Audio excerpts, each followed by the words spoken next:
السلام علیکم ناظرین، آپ دیکھ رہے ہیں قرآن و حدیث میڈیا میں ہوں محمد اویس مرسل مفتی عبدالقیوم حفظہ اللہ تعالیٰ موجود ہیں۔ مفتی صاحب سے آج ہم کویسچن کریں گے۔ السلام علیکم۔ وعلیکم السلام ورحمۃ اللہ وبرکاتہ۔ صاحب یہ بتائیں، کچھ لبرلز کچھ لوگ کہتے ہیں کہ ہم دوسری شادی کو نہیں مانتے، تو اس کی قرآن و حدیث ہماری کیا رہنمائی کرتے ہیں؟ جزاکم اللہ۔ السلام علیکم ورحمۃ اللہ وبرکاتہ۔ احمدہ و اصلی علی رسولہ الکریم، اما بعد۔ اسلام کے اندر اللہ تبارک و تعالیٰ نے بڑے واشگاف کھلے لفظوں میں سورہ النساء میں فرمایا ہے، فَانْكِحُوا مَا طَابَ لَكُم مِّنَ النِّسَاءِ مَثْنَىٰ وَثُلَاثَ وَرُبَاعَ، کہ تم نکاح کرو عورتوں کے ساتھ جو تمہیں پسند ہوں، 2 کے ساتھ، 3 کے ساتھ، 4 کے ساتھ۔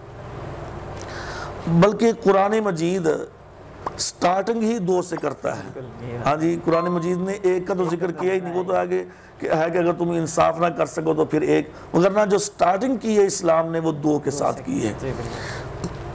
اچھا، یہ جو الفاظ کہنا کہ جی میں دوسری شادی کو نہیں مانتی، یا کوئی مرد کہتا جی میں اس کو نہیں مانتا، صاف لفظوں میں کھلم کھلا اس کا قرآن کا انکار ہے، وہ مسلمان کہلانے کی حقدار نہیں ہے۔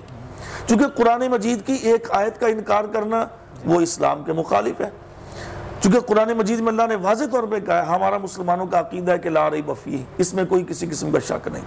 تو جو قرآن مجید کی آیات کا انکار کرے گویا کہ وہ قرآن مجید پہ شک کر رہے ہیں۔ تو اسی طریقے سے اللہ تبارک و تعالیٰ نے جب سٹارٹنگ ہی 2 سے کی ہے، تو اب جو شخص اس کا انکار کرتا ہے وہ مرد ہے یا عورت ہے، گویا کہ اس نے اللہ کی اس کتاب کا صاف انکار کر دیا، اور نعوذ باللہ اس کی جو سوچ ہے وہ ابلیس والی ہے۔ چونکہ ابلیس کو جب اللہ نے فرمایا تھا کہ تم سجدہ کرو، ابلیس نے کہا میں نہیں کرتا۔ اللہ نے فرمایا تو نے کیوں نہیں کیا؟ اس نے کہا کہ انا خیر منہ خلقتنی من نار وخلقتہ من طین، کہ یا اللہ تو نے مجھے آگ سے پیدا کیا اور اس کو تو نے مٹی سے پیدا کیا۔ یعنی اس نے اللہ کے مقابلے میں اپنی جو رائے تھی، جو اس کی اپنی سوچ تھی، اس نے ترجیح دی۔ اللہ نے کہا کہ فَإِنَّكَ رَجِيمٌ، تو آج کے بعد مردود ہے، لعنتی ہے، وَإِنَّ عَلَيْكَ اللَّعْنَةَ إِلَىٰ يَوْمِ الدِّينِ، قیامت کے دن تک تجھ پہ لعنت برستی رہے گی۔ تو اسی طریقے سے جو شخص اس چیز کا انکار کر دیتا ہے اللہ کی کسی بھی آیت کا، کسی بھی اس کے حکم کا، گویا کہ اس کی سوچ اور شیطان کی سوچ بالکل برابر ہے۔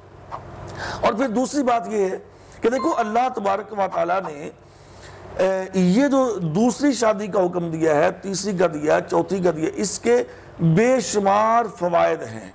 فوائد سے مراد بہت ساری ایسی خواتین ہوتی ہیں کہ جن کے پاس سہارا نہیں ہوتا، ہاں جی، اور ان کو سہارا مل جاتا ہے۔ اچھا، بہت ساری خواتین ایسی ہوتی ہیں کہ جن کی عمر زیادہ ہو چکی ہوتی ہے بیٹھے بیٹھے، جیسے آج کل ہمارا معاشرہ ہے، ہاں جی، اب ان کی کہیں شادی نہیں ہو پا رہی ہوتی، چلو ان کا بھی ایک سلسلہ بن جاتا ہے۔ اچھا، پھر رہی بات کہ یہ کہنا کہ جی دوسری شادی کے لیے وسائل نہیں ہے، یہ میں سمجھتا ہوں کہ اللہ پہ اعتقاد، اللہ پہ یقین نہ ہونے کے برابر ہے۔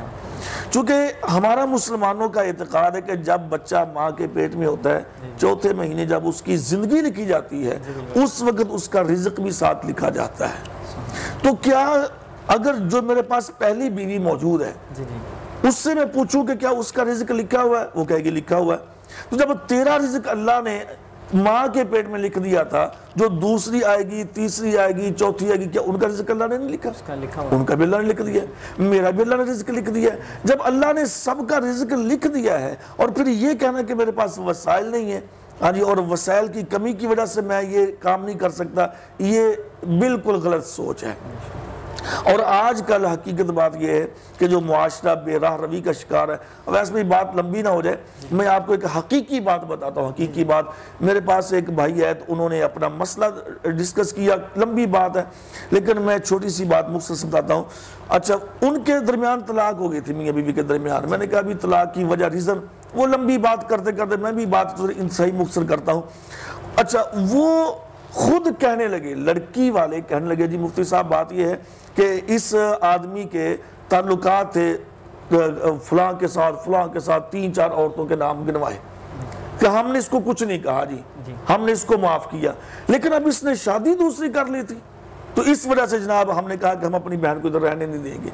یعنی کہ اندازہ کریں ہماری سوچ کا کہ وہ بندہ گناہ کر رہا تھا 10-15 سال سے، وہ برداشت تھا ان کو، لیکن جب اس نے شرعی کام کر لیا، نکاح کر لیا، تو کہتے ہیں ہم سے یہ برداشت نہیں ہو رہا۔ یعنی کہ یہ صریحاً ہندوؤں کا عقیدہ ہے، ہندوؤں کا عقیدہ ہے. اور صحیح بخاری شریف کی حدیث ہے کتاب النکاح میں نبی صلی اللہ علیہ وسلم نے فرمایا کہ کوئی عورت یعنی کہ وہ اپنی کسی مسلمان بہن کے لیے طلاق کا سر و سامان نہ مہیا کرے، یعنی کہ وہ اپنے خامد کو دوسری کو طلاق دے کر اس کی جگہ پر خود آنا یا اس کو طلاق دے کے فارغ کروانا، یہ اس قسم کے کام نہ کرے. اور جو عورت ایسا کرے گی وہ اللہ کی ناراضگی کا باعث بنے گی.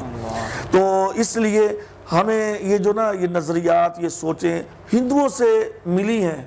ہاں جی، وہ ہندوؤں کا عقیدہ نظریہ ہے کہ جی دوسری شادی نہیں ہونی چاہیے، ہاں جی یہ ہو جائے گا وہ ہو جائے گا، حالانکہ کچھ بھی نہیں ہوتا. اللہ کا شکر ہے میری اپنی بھی 2 شادیاں اور 15-16 سال سے ہیں اور الحمدللہ مسئلہ کوئی نہیں ہے. بس ہلکی پھلکی بات تو وہ ہر جگہ پہ چلتی ہے. اچھا وہ جس کی ایک ہے اس کے گھر میں بھی ہوتی ہے.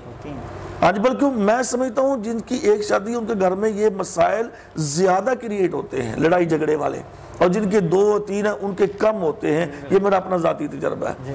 تو باقی یہ ایک ہندوانہ سوچ ہے، اسلام کی سوچ یہ نہیں ہے. اسلام تو ہمیں حکم دیتا ہے کہ فَانْكِحُوا مَا طَابَ لَكُم مِّنَ النِّسَاءِ مَثْنَىٰ وَثُلَاثَ وَرُبَاعَ، کہ 2 3 4 جتنی تمہارے پاس یعنی کہ استطاعت ہے تم وہ شادیاں کرو. بہت شکریہ. جی ناظرین، اللہ تعالی ہمیں سمجھ کر عمل کرنے کی توفیق عطا فرمائے. اگلے دعوت قرآن و سنت اپنی یہ پہچان ہے.